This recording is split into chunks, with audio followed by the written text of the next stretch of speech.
एक गांव चंदनपुर में एक बहुत बड़ा ठग विजय रहता था, जो कुछ समय से बीमार चल रहा था और उसी के कारण उसके घर में खाने पीने के लाले पड़ चुके थे। इस कारण उसकी पत्नी सुमित्रा बोलती है, सुनो जी, कितने दिन हो गए, काम धंधा सब बंद पड़ा है। अब घर के पैसे खत्म होने को आए हैं। मैं इतने कम पैसे में कैसे गुजारा करूंगी। पिछले कई दिनों से जैसे तैसे कम पैसों में घर चला रही हूँ। अब मुझसे नहीं होता। अब बहुत कम पैसे बचे हैं। इतने कम पैसों में अब गुजारा नहीं हो पाएगा। मैं क्या करूं सुमित्रा, मेरी तबीयत कुछ साथ नहीं दे रही। नहीं तो मैं अब तक तो न जाने कितने बड़े बड़े हाथ मार चुका होता। हाँ, बस करो। पता है कितने बड़े ठग हो, इसीलिए तो चारपाई पर पड़े हो। दिमाग नाम की चीज तो है ही नहीं। उस दिन तुम्हें इतना बड़ा सांड नजर नहीं आया जो उससे टकरा गए। तुम्हारी ये जो मेढक जैसी आंखें हैं, ये क्या तब क्या फूट गई थीं जो इतना बड़ा सांड नहीं दिखाई दिया। उसने उस दिन तुम्हें ऐसा पटका कि आज तक उठ नहीं पाए। अपने आप को तो बहुत बड़ा चोर कहते हो। अरे भागते समय जरा आगे तो देख लेते। वो तो अच्छा हुआ कि उस दिन बच निकले, वरना तुम्हारा तो उसी दिन राम नाम सत्य हो जाता। और कितने दिन सुनाओगी सुमित्रा? तुम्हारी रोज की बकबक सुनकर मेरी तबीयत और खराब हो जाती है। तुम्हारा नाम सुमित्रा है, लेकिन तुम्हारे रहते इस घर में जरा भी शांति नहीं रहती। पता नहीं तुम्हारे माँ बाप ने क्या सोचकर तुम्हारा नाम रखा था। तुम्हें नहीं लगता तुम कुछ ज्यादा ही बोल रहे हो? मुझे तुम्हें सुनाने का कोई शौक नहीं चढ़ा है। तुम काम ही ऐसे करते हो। ये सब तुम्हारी गलती है, उसकी सजा मैं भुगत रही हूँ। मैं कहती हूँ इतने कम पैसों में मैं गुजारा नहीं कर पाऊंगी। और वो तुम्हारा लड़का कहाँ गया, आवारा कहीं का? उसे तो बस दिन भर मटर गश्ती करने के लिए कह दो। ये नहीं कि थोड़ा बहुत काम कर ले और घर में 4 पैसे कमा कर दे। सांड जैसा हो गया है, लेकिन अब तक कोई काम धंधा नहीं करता। तब वहां पर उनका लड़का विकास आ जाता है और बोलता है, क्या बात है माँ, आज मेरी बहुत तारीफ हो रही है। कोई खास बात? उल्लू के पट्टे, तू भी तेरे बाप की तरह है। दोनों को कितना भी कुछ सुना दो कोई फर्क ही नहीं पड़ता। जरा शर्म कर विकास। तेरा बाप तो खटिया पकड़कर बैठ गया है। कोई काम धंधा ढूंढ और 4 पैसे कमा कर ला। तेरी उम्र के लोग दिन रात काम करते हैं, मेहनत करते हैं, अपने बाप का हाथ बटाते हैं, और तू देख, कुछ तो शर्म कर। जाकर गांव में कोई काम देख, वरना आज मैं तुम दोनों को खाना नहीं दूंगी, कह देती हूँ। अरे माँ, तो काहे को फिक्र करती है? तेरा विकास है ना, तो खाली बोल तुझे क्या चाहिए, मैं सब ला कर दूंगा। जेब में तो फूटी कौड़ी नहीं है, बड़ा आया सब ला कर दूंगा। कहाँ से लाएगा? अरे माँ, तू जानती नहीं है क्या, मैं भी अपने बाप की औलाद हूँ। मैं भी वही करूंगा जो मेरा बाप करता है। तू तो चोरी करने का सोचना भी मत। ये काम तुझे ना हो पाएगा। तेरा बाप भी अपने आप को बहुत बड़ा ठग कहता था। उसका हाल देख रहे हो ना। तू भी चोरी करने जाएगा तो पता नहीं मुझे ही लेने के देने पड़ जाएंगे। मुझे तो फिक्र है कि तू वापस आएगा भी या नहीं आएगा। अरे माँ, तू जानती नहीं मैं क्या क्या कर सकता हूँ। भले ही मैंने आज तक कोई चोरी नहीं की, लेकिन मैं हूँ तो एक चोर का बेटा ना। चोरी तो मेरे खून में ही है। ये काम मेरे लिए बहुत आसान है। तू देखना, मैं आज बहुत बड़ी चोरी करूँगा। ऐसी चोरी जो मेरे पिताजी ने भी आज तक नहीं की होगी। तुझे भी मुझ पर गर्व होगा। बेवकूफ कहीं के, तुझे पता भी है इस काम में कितनी सावधानी बरतनी पड़ती है। अगर किसी के हाथ लग गया ना, तो तुझे इतना पीटेंगे कि तू घर आने लायक नहीं रहेगा। तू कोई और काम देख ले। नहीं, मुझे और कोई काम नहीं आता। मैं तो अपने खानदान का नाम रोशन करूंगा, जो मेरे पिताजी आज तक करते आए हैं। मैं भी वही करूंगा। और देखना माँ, मैं एक दिन पिताजी से भी बड़ा ठग बनकर दिखाऊंगा। मुझे एक मौका तो दो। तू बिना मौका दिए ऐसा कैसे बोल सकती है? तुझे मेरी काबिलियत का शक है। मुझे आज एक मौका देकर तो देख। अगर मैंने कोई बड़ा हाथ मारकर ना दिखाया तो कहना। तुम दोनों बाप बेटे से तो मैं परेशान हो चुकी हूँ। ठीक है, जा, तेरा जो मन करे वो कर, लेकिन मुझे पैसे चाहिए, मतलब चाहिए। मैं इतने कम पैसे में घर का गुजारा नहीं कर सकती। जाकर कुछ काम कर, चाहे कहीं चोरी कर, मुझे उससे कोई मतलब नहीं। लेकिन हाँ, अगर तू पकड़ा गया तो याद रखना, जितना उन लोगों ने भी तुझे नहीं पीटा होगा ना, उतना घर पर आकर मैं तुझे पीटूंगी। ऐसा कुछ नहीं होगा माँ, मैं तुझे कोई शिकायत का मौका ही नहीं दूंगा। अब मैं चलता हूँ माँ। इस गांव में तो सब मुझे जानते हैं। मैं किसी और गांव जाकर इस काम को अंजाम दूंगा। तो मेरी राह देखना माँ। अब मैं चलता हूँ। विकास निकल पड़ता है।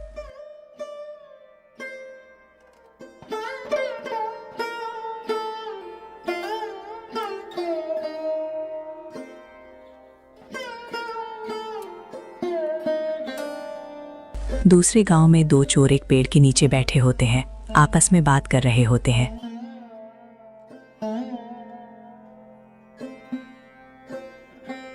यार, बहुत दिन से कोई बकरा हाथ नहीं लगा है। ऐसे तो काम चलने से रहा। हमें जल्द से जल्द कोई बकरा ढूंढना ही होगा। तू सच कह रहा है मेरे भाई, सच में बहुत दिन हो गए। हमारे गांव में तो इतने पैसे वाले लोग भी नहीं हैं। सबके सब भीख मांगे हैं। चोरी करें भी तो क्या करें? उनके घर के बर्तन, वो भी घिसे पिटे पुराने बर्तन हैं। उन्हें तो कोई लेता भी नहीं। कुछ बड़ा हाथ आएगा तो बात बन जाएगी। थोड़ी देर यहीं इंतजार कर लेते हैं। यहाँ से दूसरे गांव के लोग और शहर जाने वाले लोग भी यहीं से गुजरते हैं। हमें जरूर कोई ना कोई बकरा मिल ही जाएगा। तब वहां से विकास गुजर रहा होता है। विकास को देख उनमें से एक चोर बोलता है, अरे सोहन, वो देख, शक्ल से तो अच्छे घर का लग रहा है। मुझे लगता है इसके पास जरूर पैसे होंगे। हमें हमारा बकरा मिल गया सोहन।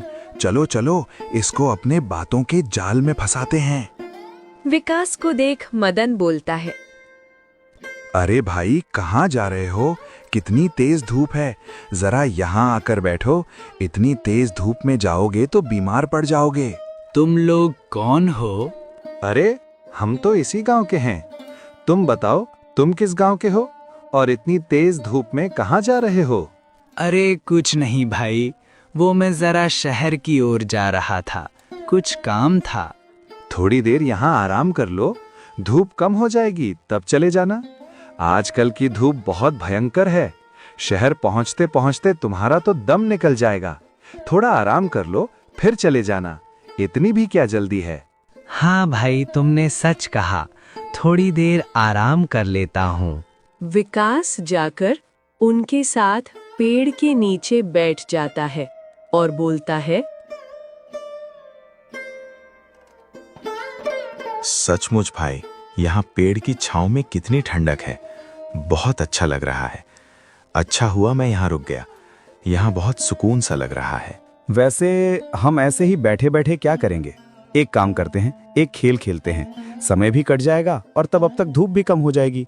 तब तुम अपने काम के लिए निकल जाना। तुम क्या कहते हो, हमारे साथ खेल खेलोगे? खेल खेलना तो मुझे शुरू से बहुत पसंद है। क्यों नहीं, मैं जरूर खेलूंगा। वैसे क्या खेलना है? देखो भाई, मैं तुम्हें कोई भी एक बात बताऊंगा। अगर तुमने मेरी उस बात पर यकीन कर लिया और उसे सच मान लिया, फिर तुम जीत जाओगे और हम दोनों तुम्हें 100 सिक्के देंगे। और अगर तुमने मेरी बातों पर यकीन नहीं किया और उसे झूठ मान लिया, तो तुम्हें हमें 200 सिक्के देने होंगे। क्या तुम्हें मंजूर है? अरे इतनी सी बात, ये तो बहुत आसान है। तुम बताओ कौन सी बात बताने वाले हो? इस बार तो मैं ही जीतूंगा। ठीक है, तो मेरी बात सुनो। एक बार की बात है, मेरे पास एक बकरी थी जिसे मैं चराने के लिए लेकर जाता था। एक बार क्या हुआ, वो बकरी मेरे गेहूं के खेत में चली गई। मैंने उसे बहुत ढूंढा, लेकिन बकरी मुझे मिली ही नहीं। फिर मैंने सोचा कि पूरे खेत की फसल ही काट देता हूँ, शायद मिल जाए। मैंने उस बकरी के चलते खेत की पूरी फसल काट डाली, फिर भी मुझे बकरी दिखाई नहीं दी। फिर हमने उस खेत की फसल की गेहूं की रोटियां बनाई और उस रोटी में से मुझे बकरी की पूंछ दिखाई दी जो रोटी से बाहर आ रही थी। मैंने उस रोटी में से पूंछ पकड़कर अपनी बकरी को बाहर निकाल लिया। ये बात मैंने कई लोगों से कही, लेकिन कोई मेरी बातों पर यकीन ही नहीं करता। अब तुम बताओ, मैं क्या झूठ बोल रहा हूँ? ये बात सुनकर विकास बोलता है, अरे, तुम बिल्कुल सच कह रहे हो। एक बार तो मेरे साथ भी ऐसा हुआ था। मेरी भी गाय ऐसे ही खेत में चली गई थी और जब मैंने फसल काटी और उस फसल की रोटियां बनाई थी, तब उसमें से मैंने गाय की पूंछ पकड़कर उसे बाहर निकाला था। ये बात सुनकर दोनों का सर चकरा जाता है। वो सोच में पड़ जाते हैं। ये तो बहुत चालाक निकला। हमने तो सोचा था ये हमारी बातों में आ जाएगा और मेरी बातों को झूठा साबित कर देगा, लेकिन इसने तो सच मान लिया। एक तो ये बहुत बड़ा बेवकूफ है, या फिर हम दोनों ही बेवकूफ हैं जो इसे बेवकूफ समझ रहे हैं। किस सोच में पड़ गए? अब तुम्हारा हो गया ना, अब मेरी बारी। अब मैं बताऊंगा और शर्त वही रहेगी, अगर तुमने मेरी बातों को झूठा साबित कर दिया तो तुम दोनों को मुझे 200 सिक्के देने होंगे, लेकिन अगर तुमने सच मान लिया तो फिर तुम्हें कोई सिक्के नहीं देने होंगे। फिर हिसाब बराबर। ठीक है, अब मैं अपनी बात कह सकता हूँ ना? हाँ ठीक है, तुम्हें भी एक मौका मिलना ही चाहिए। ठीक है, तुम अपनी बात कहो। मैं कह रहा था कि जब मैं यहाँ आ रहा था ना, तो मेरी पत्नी से झगड़ा हो गया और मैंने गुस्से से खाना ही नहीं खाया, तो इसलिए मेरी पत्नी मेरे पीछे पीछे यहाँ तक आ गई। जरा पीछे मुड़कर देखो, वो जो औरत आ रही है ना, वो मेरी पत्नी है। वो मुझे खाना देने आ रही है। दोनों उठकर पीछे मुड़कर देखते हैं तो उसे देखकर उनके पैरों तले जमीन खिसक जाती है। दोनों हक्के बक्के रह जाते हैं और सोच में पड़ जाते हैं। आपस में बात करते हैं। अरे ये इसने क्या बोल दिया? ये कितना बड़ा झूठा है। ये तो हमारी बहन कविता आ रही है, ये इसकी पत्नी कैसे हो सकती है? चुप कर साले, इसने सुन लिया तो लेने के देने पड़ जाएंगे। धीरे बोल, वो सुन लेगा। अगर तूने इसके सामने बोल दिया तो हमें 400 सिक्के देने होंगे।